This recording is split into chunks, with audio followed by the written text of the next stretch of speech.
que es tan antigua como el idioma castellano. Antes de la décima hay un antes y un después.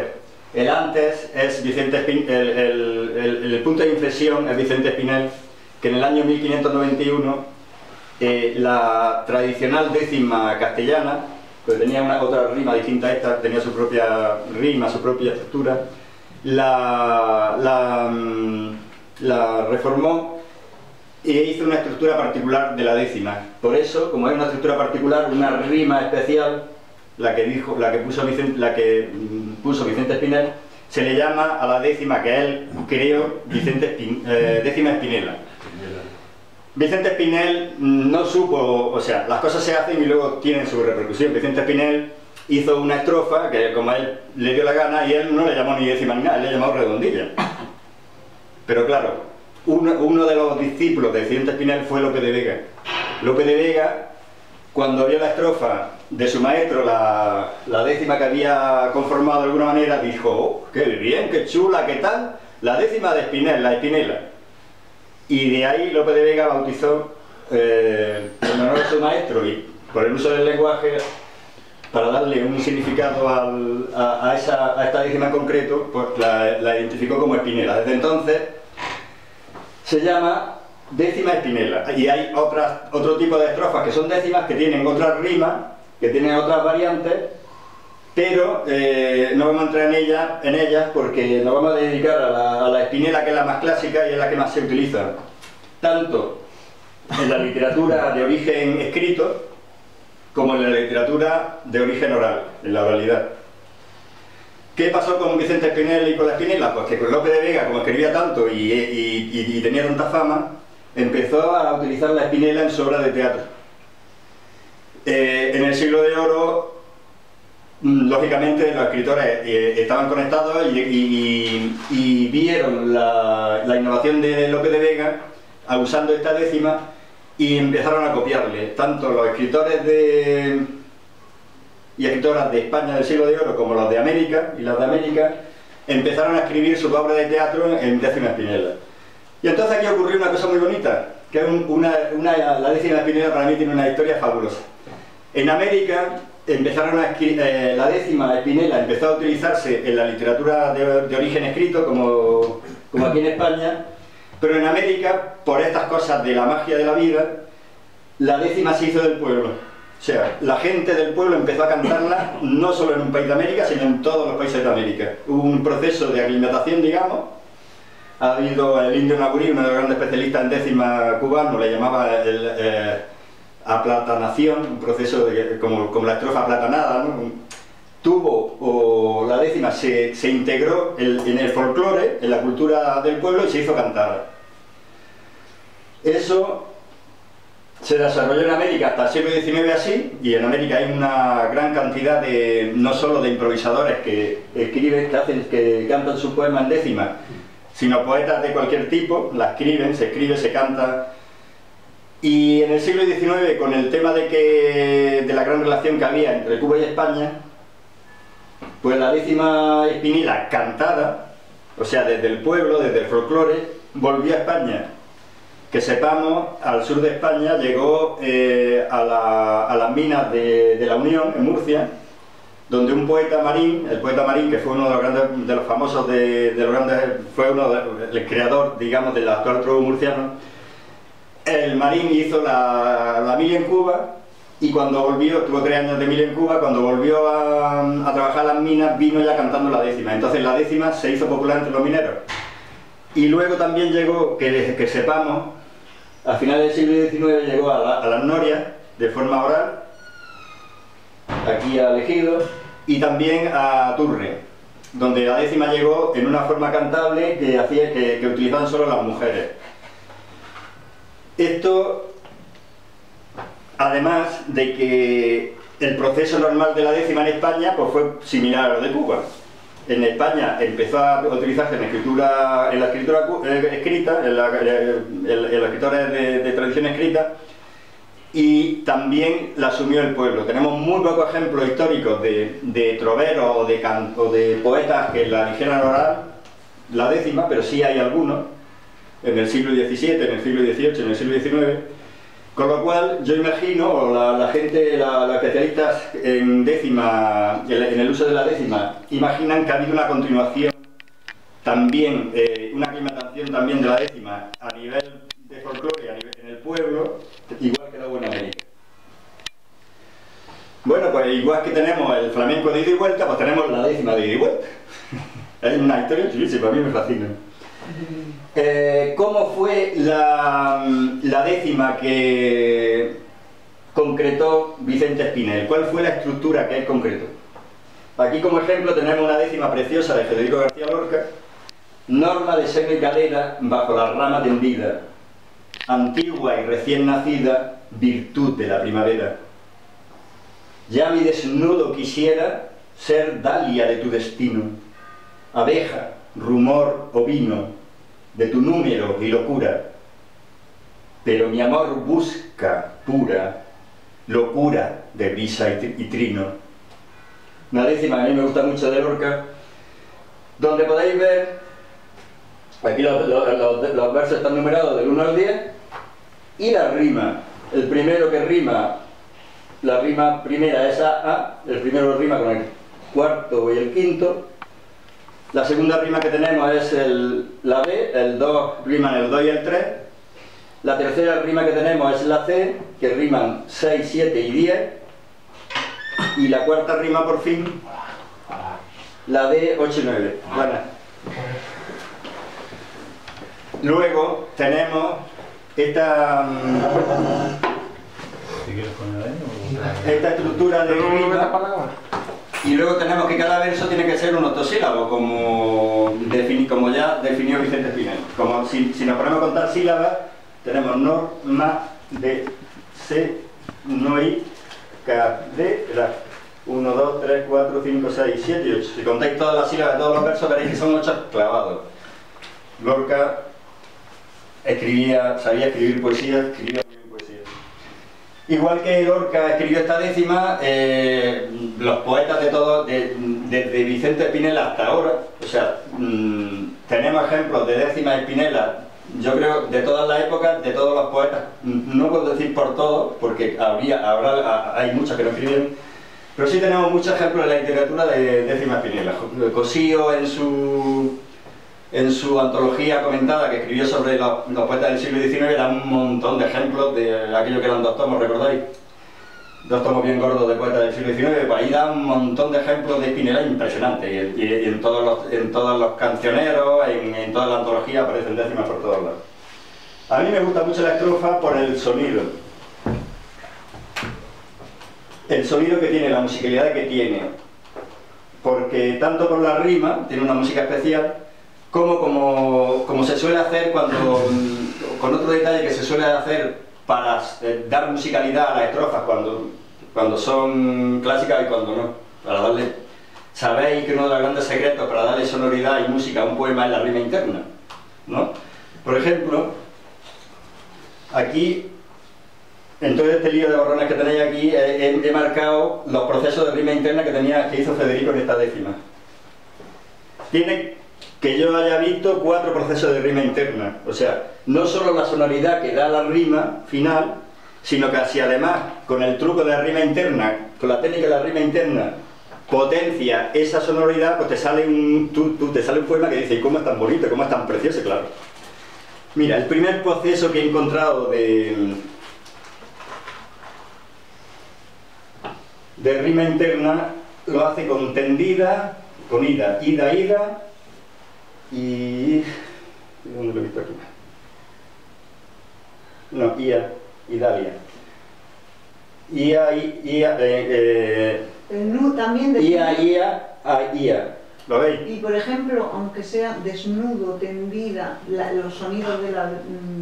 Claro, el segundo proceso que he encontrado es en ura, una U, la rima que la hace en la sonante ua, aquí. El tercer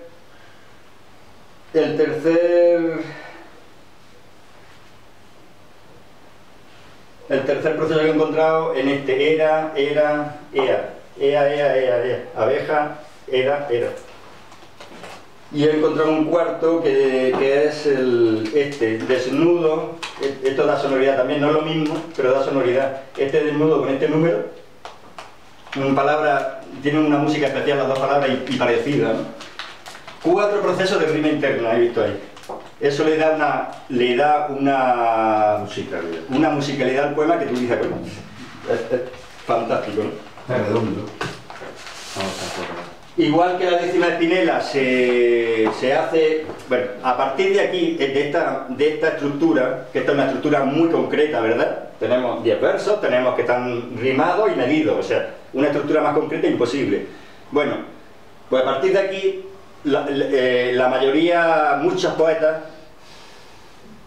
han hecho experimentos. ¿Cómo se pueden hacer experimentos con una forma tan tajante? Pues como quieras, lógicamente. Los más clásicos son pues, hacer la espinela en vez de 8 sílabas, pues hacerla en decasílabas con 11 sílabas o hacerla con 7 sílabas. Pues, como ejemplo, creo que era en Puerto Rico que se hacen décimas, hay costumbre de hacer décimas en 7 sílabas.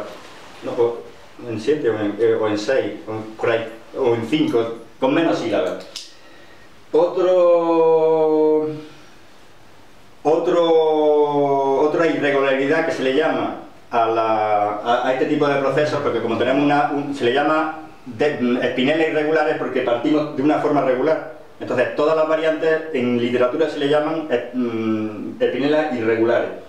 Otra irregularidad que tenemos es, por ejemplo, como ocurrió, parece ser, según me explicó una profesora cubana, como en Cuba la décima se cantaba y en otros lugares de América, sobre todo en Cuba, que los españoles iban allí, lógicamente era de España, y iban a hacer la mili, pues ellos, como la oían cantar, pues venían cantándola. Entonces las personas que empezaron a escribir la décima en España, en el proceso ese de ida y vuelta que he contado, que llegaron a Turre y a Ejido, que no ocurrió en las minas de la Unión con Marín. Entonces no es genérico, es que vino de otro sitio, ¿no?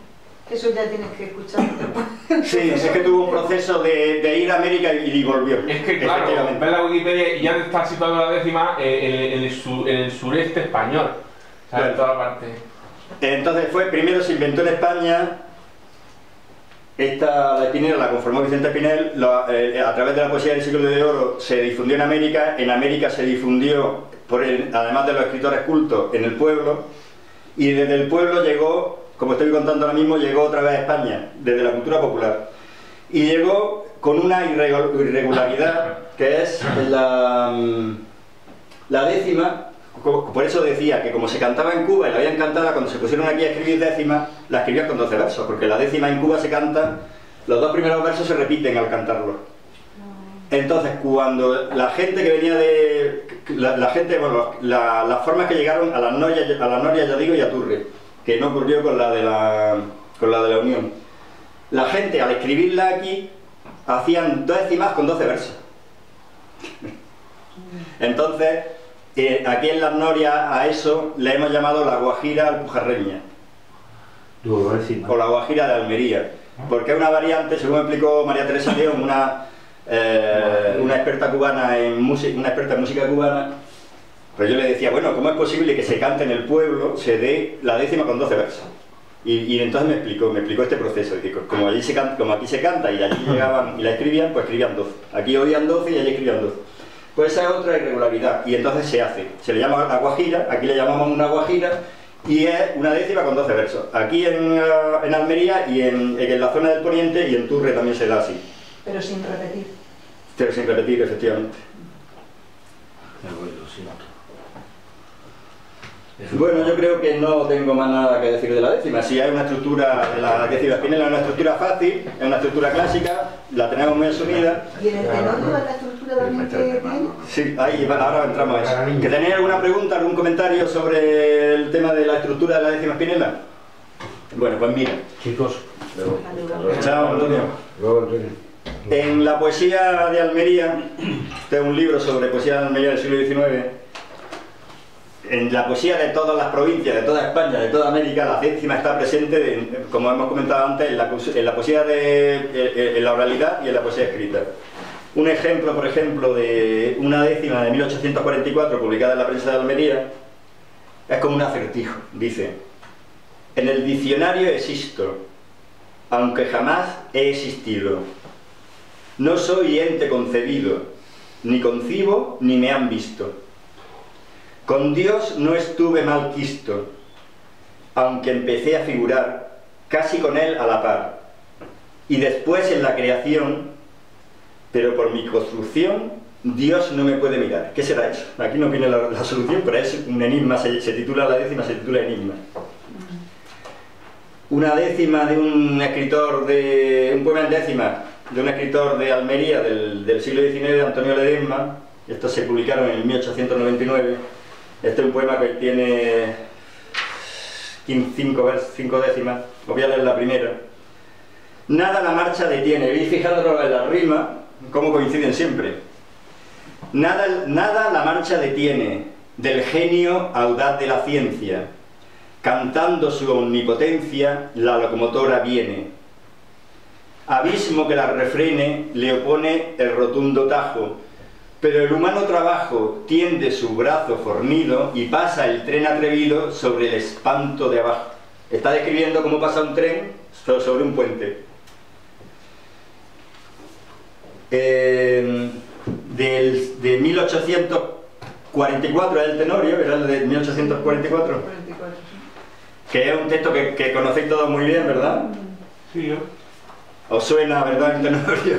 Que es un texto que hemos trabajado en las lecturas estas que hacemos de la obra. Para mí, una de las mejores partes del Tenorio está escrita en décima. Para mí, una de las que más me gusta. No ya porque sea décima, sino por el sentimiento y la expresividad que tiene los versos que dice Don Juan. Cuando... en uno de sus monólogos. Esta aura que vaga llena de los sencillos olores, de las campesinas flores que brota esa orilla amena, esa agua limpia y serena que atraviesa sin temor la barca del pescador, que espera cantando el día, ¿no es cierto, paloma mía, que están respirando amor? Esa armonía que el viento recoge entre esos millares de floridos olivares, que agita con manso aliento ese dulcísimo acento con que trina el ruiseñor de sus copas morador, llamando al cercano día. ¿No es verdad, gacela mía, que están respirando amor? Y estas palabras que están filtrando insensiblemente tu corazón, ya pendiente de los labios de Don Juan, y cuyas ideas van inflamando en su interior un fuego germinador no encendido todavía. ¿No es verdad, estrella mía, que están respirando amor? Precioso, chulísimo. Precioso. Continúa más con varias décimas más.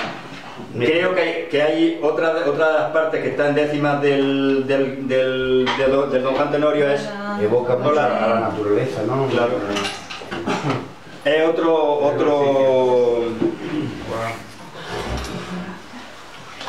otro monólogo también que está escrito en décima. Yo creo que son las dos partes, no sé si es verdad. Para terminar esta exposición sobre la décima, y en homenaje a Celia Viña, que este año se celebra que nació hace 100 años, el centenario de su nacimiento, os voy a leer una de sus décimas. La escribió Celia Viña, es muy interesante porque usó la estrofa, la espinela, pero como ella tenía bastante familia catalana, bueno, nació en Lérida, por cierto, como tenía bastante familia catalana y pasaba tiempo en Mallorca, tenía mucha familia en Mallorca, escribió décima en mallorquín. O sea, una cosa extraña, porque la décima es una estrofa clásica del idioma castellano.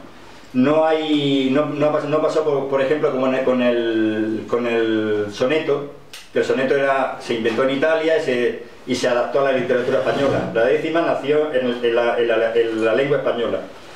Pues entonces su experimento es muy curioso porque, claro, no escribió alguna de sus décimas en catalán mallorquín. También hizo esto Rosalía de Castro, que en 1800, cuando publicó Cantares Gallegos en 1800, sobre 1900, Castro.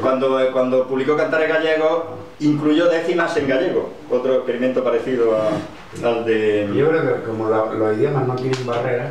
Bueno, y ahora mismo se hacen décimas en Hispaningli, en México y en algunas zonas de América. Se hacen décimas mitad inglés, mitad castellano. Exactamente, es que el idioma no debe ser un freno. Ahora, que desconocemos los idiomas y por eso no podemos... Esta es la décima de Celia Viñez. Si va la luz por la arista y es la masa luz y aire, el blanco tiene el donaire de ser tacto y de ser vista. Y Luis Cañadas conquista problemas y geometría con tan fiel ingeniería, con pincel tan delicado, que nos pinta de costado el corazón de Almería. Lógicamente, pues, Luis Cañadas ha sido uno de los grandes pintores de Almería. Gracias.